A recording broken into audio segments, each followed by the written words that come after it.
প্রতিদিন বিকালবেলা বাড়ি ফিরে আমি আগে চলে যাই আমার গাছেদের কাছে। আজকে গাছগুলোকে দেখতে গিয়ে আনন্দে আমি চিৎকার করে উঠি।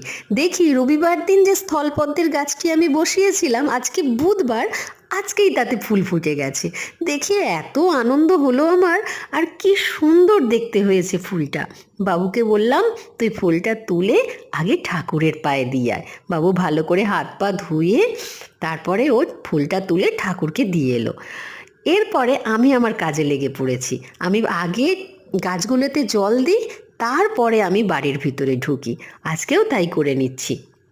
সকালের দিকে এত ব্যস্ততা থাকে, সকালের দিকে মাঝে মাঝেই আমার গাছে জল দেওয়া হয় না। তাই সারাক্ষণ আমি অপেক্ষা করে থাকি যে কখন বাড়ি গিয়ে গাছগুলোকে জল দেব। না জানি ওদের জল না পেয়ে কত কষ্ট হচ্ছে। আর এদিকে বাবা ছেলে বোলিং প্র্যাকটিস করছে। আপনারাই বলুন তো, কার বোলিংটা বেশি ভালো হয়েছে?